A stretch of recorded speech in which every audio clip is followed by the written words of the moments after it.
अस्सलाम वालेकुम, नमस्कार, आदाब, सत श्री अकाल। मैं हूं आपके साथ नबील अख्तर और इस वक्त आप देख रहे हैं क्राइम हलचल विद नबील अख्तर। कहा जाता है कि अग्नि के 7 फेरे लेने का मतलब होता है कि पति और पत्नी 7 जन्मों तक एक दूसरे के साथ रहेंगे।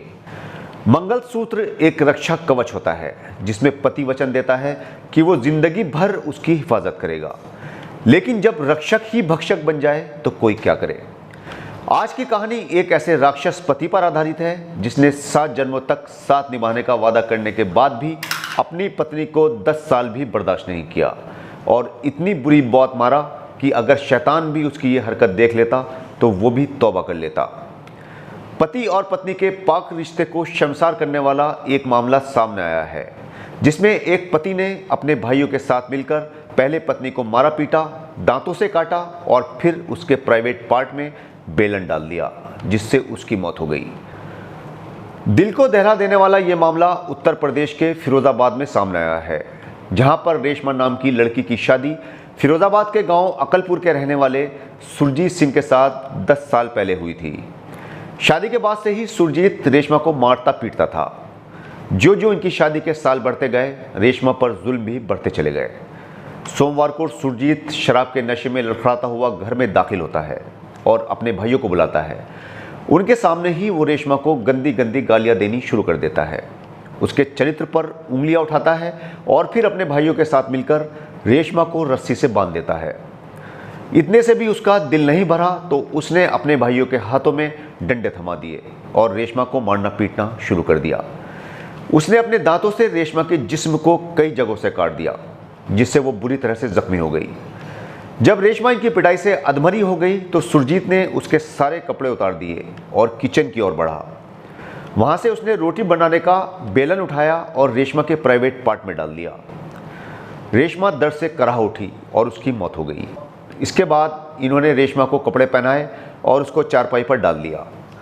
किसी ने इनके इस वहशीपन की खबर रेशमा के मायके वालों को दी, जिसके बाद मायके वाले रेशमा के घर पहुंचे तो देखा कि रेशमा चारपाई पर जख्मी हालत में पड़ी हुई थी और उसकी मौत हो चुकी थी। उसके साथ हुई दरंदगी को देखकर वहां कोहराम समझ गया। मौके पर आस पड़ोस के लोग भी जमा हो गए, जिसके बाद पुलिस को इस बात की इत्तला दी गई।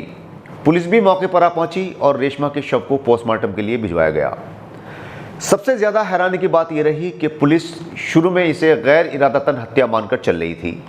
उनका मानना था कि सुरजीत ने रेशमा को मारा होगा, जिसमें उसे कोई ऐसी चोट लग गई जिससे उसकी मौत हो गई होगी।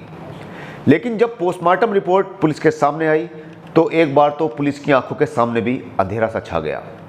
पोस्टमार्टम रिपोर्ट में जो बात सामने आई थी उसने हर किसी को हैरान करके रख दिया था। शायद ये क्रूरता की सारी हदें पार करने वाली रिपोर्ट ही मानी जाएगी। पोस्टमार्टम के दौरान डॉक्टरों ने रेशमा के पेट से एक बेलन निकाला, जो सुरजीत सिंह ने रेशमा की पिटाई के दौरान उसके प्राइवेट पार्ट में डाल दिया था, जिससे उसकी मौत हुई थी। पोस्टमार्टम रिपोर्ट आने के बाद पुलिस ने गैर इरादतन हत्या का यह मामला हत्या में तरमीम कर दिया। सुरजीत सिंह को तो पुलिस ने गिरफ्तार कर लिया, लेकिन उसके दोनों भाई अभी भी पुलिस पकड़ से बाहर हैं। पुलिस उनकी तलाश कर रही है, लेकिन एक बड़ा सवाल यहाँ खड़ा हुआ है जिसका जवाब मिलना बहुत ज़रूरी है कि आखिर सुरजीत की रेशमा से ऐसी क्या दुश्मनी थी जो उसने उसे इतनी बुरी मौत दी। कितनी मुश्किल से माँ बाप अपने बच्चों को पाल पोस कर जवान करते हैं, जिंदगी भर उनके लिए मेहनत करते हैं और अपनी ज़िंदगी भर की गई मेहनत की पाई पाई उनके ऊपर हंसते हंसते कुर्बान कर देते हैं। क्या इसलिए कि सुरजीत जैसे जालिम लोग उनके बच्चों को इतनी बेरहमी के साथ कत्ल कर दें? सुरजीत सिंह को इस बेरहम मर्डर के चलते क्या सज़ा मिलनी चाहिए, आप कमेंट बॉक्स में लिखकर ज़रूर बताइएगा।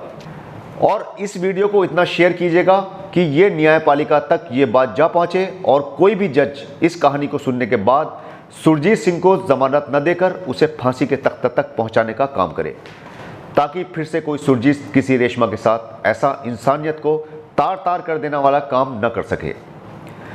तो ये थी आज की ऐसी कहानी जिसमें एक राक्षस ने अपनी ही बीवी को दर्दनाक मौत देकर उसकी ज़िंदगी को उससे छीन लिया। आप भी अपना और अपने परिवार का पूरी तरह से ख्याल रखिए और देखते रहिए क्राइम हलचल विद नबील अख्तर। जय हिंद।